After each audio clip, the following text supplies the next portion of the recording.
VK news, राष्ट्र के नाम। नमस्कार, स्वागत है आपका वीके न्यूज में। रूस और यूक्रेन के बीच जबरदस्त जंग जारी है। युद्ध को शुरू हो चुके 3 दिन बीत चुके हैं। हर दिन खबर सामने आती है कि रूस के सैनिक यूक्रेन की राजधानी कीव से कुछ ही दूरी पर हैं। अब कीव पर कब्जा हो जाएगा, कुछ पल में यूक्रेन सरेंडर कर देगा, पर ऐसा कुछ हुआ नहीं। यूक्रेन झुकने को तैयार नहीं है। अब यह ध्यान देने वाली बात तो यह है कि यूक्रेन से रूस 3 गुना ज़्यादा आबादी वाला देश है और परमाणु हथियारों से भी संपन्न है। और जब रूस ने मोर्चा खोला और हमले की शुरुआत की, तब चेरनोबिल जैसे शहरों को जीतते हुए आगे बड़ी ही तेजी से बढ़ा। इतनी तेजी से कि दुनिया भर के डिफेंस एक्सपर्ट मानने लगे थे कि बस कुछ घंटों का ही खेल है। रूसी सेना राजधानी कीव को अपने कब्जे में ले लेगी, राष्ट्रपति जेलेंस्की देश छोड़कर भाग जाएंगे और जल्द ही तख्ता पलट करके रूस यूक्रेन में अपनी पसंद की सरकार बनवाएगा। पर यह सब हुआ नहीं हुआ। यूक्रेन रूस से लड़ रहा है। कुछ घंटों में खत्म होने वाली जंग 3 दिन से जारी है। ऐसे में सवाल ये कि आखिर यूक्रेन ऐसी कौन सी रणनीति अपना रहा है, ऐसी कौन सी युद्ध नीति अपना रहा है कि रूस के सैनिकों को नाको चने चबाने पड़ रहे हैं। अगर बात दोनों के ताकत की जाए तो आबादी और इलाके में रूस यूक्रेन पर काफी हद तक भारी पड़ता है।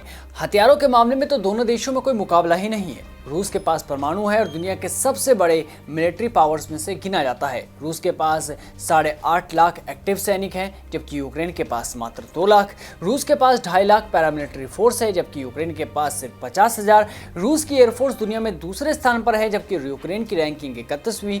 रूस के पास कुल फाइटर जेट 772 हैं, जबकि यूक्रेन के पास सिर्फ 69।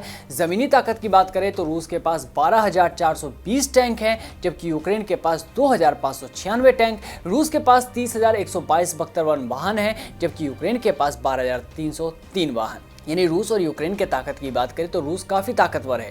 रूस के पास इतनी ताकत है, फिर भी यूक्रेन जैसे छोटे देश पर कब्जा नहीं कर पाया है।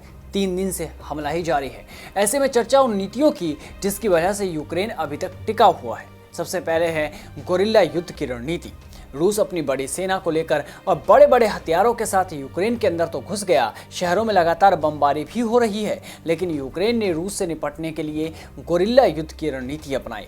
राजधानी कीव समेत तमाम शहरों में रूसी सेना से जंग के लिए सेना के साथ साथ आम लोगों को भी ऑटोमेटिक राइफलें थमा दी गई हैं। लोगों को जंग की ट्रेनिंग दी जा रही है। सेना के साथ साथ आम लोग भी मोर्चे पर तैनात हैं। यूक्रेन की सबसे बड़ी ताकत ये भी है कि राष्ट्रभक्ति, जिसके आगे रूसी सेना कुछ भी नहीं कर पा रहे। हमलावर के खिलाफ जंग की ऐसी रणनीति और तस्वीर शायद ही कभी दुनिया ने देखी हो। पूरी दुनिया यूक्रेनियंस के इस जज्बे और देशभक्ति को सलाम कर रही है। याद हो, पिछले साल ही जब अफगानिस्तान में तालिबान ने हमला किया था तो गनी देश छोड़कर भाग निकले थे, अपनी जनता को मजबूर होकर छोड़ के भाग निकले थे। पर यहाँ का मामला कुछ अलग है। यूक्रेनियंस रूसी सेना का सामना कर रहे हैं, उन्हें टक्कर दे रहे हैं। अब बात करते हैं युद्ध की दूसरी नीति की। तो यूक्रेन ने अपने मजबूत इलाकों में रूसी सेना को ट्रैप किया है। रूस ने यूक्रेन को घुटनों पर ला देने के लिए 3 तरफ से हमला किया था। रूस की सीमा के साथ साथ डोनबास इलाके से भी रूसी सेना अंदर तो घुसी, वहीं रूस के सहयोगी देश बेलारूस से भी रूस की सेना ने यूक्रेन पर धावा बोल दिया। यानी यूक्रेन पर चारों तरफ से हमला किया गया।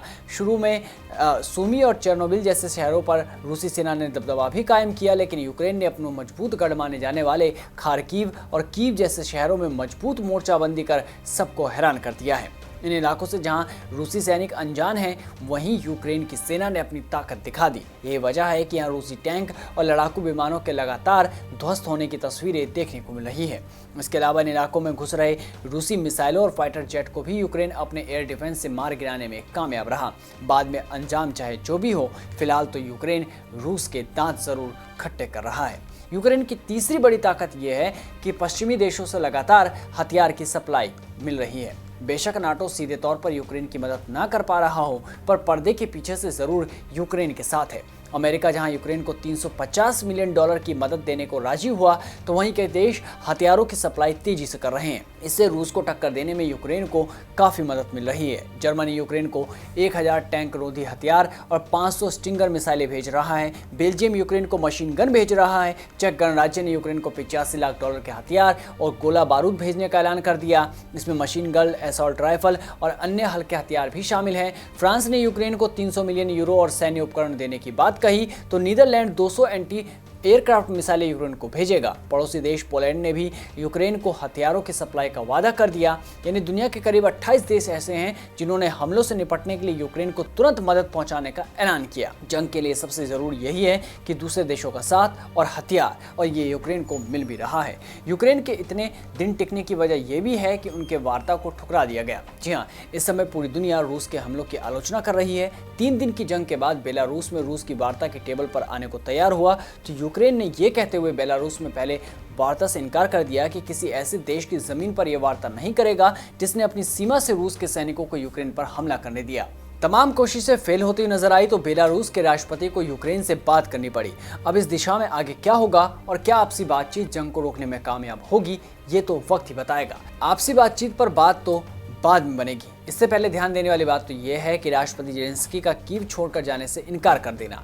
इस युद्ध में सबसे ज्यादा चर्चा राष्ट्रपति जेलेंस्की की हो रही है। राष्ट्रपति वोलोदिमीर जेलेंस्की की सरकार को उखाड़ फेंकने के लिए रूस ने हमलों की शुरुआत तो की। चर्चा थी कि जेलेंस्की देश छोड़कर भाग निकलेंगे। ब्रिटिश पीएम बोरिस जॉनसन ने जेलेंस्की को राजनीतिक शरण देने का भी ऐलान कर दिया। अमेरिका ने पोलैंड बॉर्डर पर 3 सैन्य विमान भी भेजे कि रूसी हमले के दौरान बचाने के लिए राष्ट्रपति जेलेंस्की को निकाल लिया जाएगा। मदद बाहर ही खड़ी थी, पर जेलेंस्की ने देश को छोड़ना गंवारा नहीं समझा। जेलेंस्की ने अमेरिकी विमानों को लौटाते हुए कहा, मैं युद्ध में उतरा हूं, मुझे राइड नहीं हथियार चाहिए ताकि मैं हमलावरों से अपने देश की रक्षा कर सकूं। मैं और मेरा परिवार यही राजधानी कीव में है और मैं युद्ध के मैदान में मोर्चा संभाले हुए हूं। शायद ही किसी युद्ध में दुनिया के किसी नेता ने अपने देश को इस तरह से लीड किया हो। यही वजह है कि यूक्रेन की सेना में अब एक्टर भी शामिल हो रहे हैं और राष्ट्रपति के साथ कंधे से कंधा मिलाकर चल रहे हैं। मिसाइलों के युद्ध के साथ साथ दोनों देशों के बीच साइबर जंग भी छिड़ी हुई है।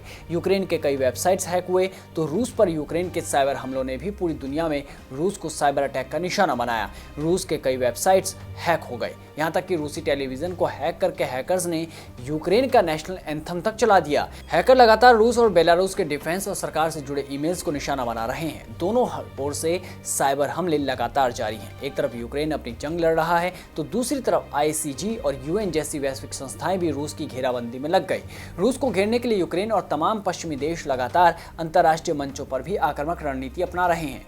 UN के मंच पर जहां अमेरिका, ब्रिटेन, फ्रांस ने तुरंत युद्ध रोकने के लिए रूस के खिलाफ प्रस्ताव पेश किया, वहीं यूक्रेन ने रूस के खिलाफ ICG यानी अंतर्राष्ट्रीय अपराध न्यायालय में शिकायत दर्ज कराने की बात कही। तो ये वो 7 कारण हैं जिसकी वजह से यूक्रेन अभी तक जंग में टिका हुआ है। इस रिपोर्ट में बस इतना ही। देश और दुनिया की तमाम बड़ी खबरों से जुड़े रहने के लिए बने रहिए वीकी न्यूज के साथ। नमस्कार। ये है ड्रीम मीडिया नेटवर्क और आप देख रहे हैं देश का पहला 24/7 digital news channel VK news, राष्ट्र के नाम।